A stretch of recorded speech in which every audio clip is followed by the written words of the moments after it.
Boos mucicha qabuu hin dandeenye.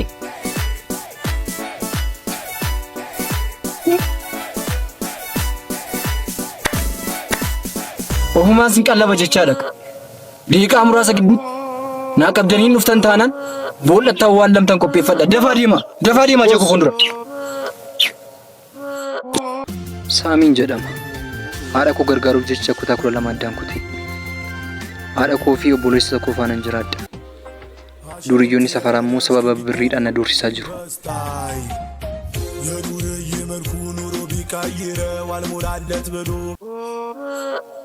Tuffii koodha moo hunduu safara kanatti gibiran kaffala. Akkamitti haadha kee jalaallee fiddeen kaffaltu? Lakki boos akkas miti. Ani haadha koo kanan gargaaraa jiru barnoota koo dhiiseen. Haati koos immoo qansiraa hojjetteetti kan na gargaaraa jirtu. An kana gochuu hin danda'u. Dee godha gadi keessa.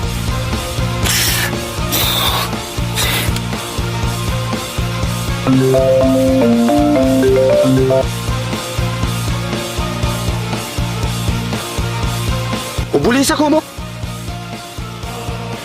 yookiin anatu isa ajjeesa yookiin isaan na ajjeesa.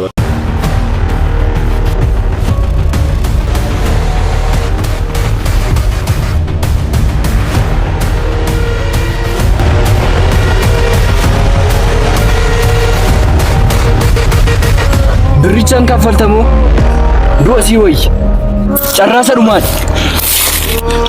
Laammallee birricha haadha koo jalaa fidee kanfaluu mannaa doonaa wayi na ajjeesi.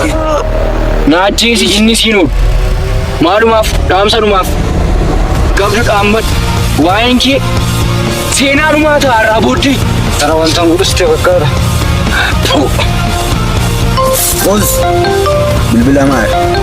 Kaasiitii laawudiirra naa kaa'e. Obboleessi koo waa tokko taanaan iddoo ati jirtutti dhufee seejjeesa. Lookeeshinii keenya siin ergaa obboleessa kee faana boolla tokkotti si na waalluu taanaan nuti namummaan qabu. Achi si eegaarra deebi kootu.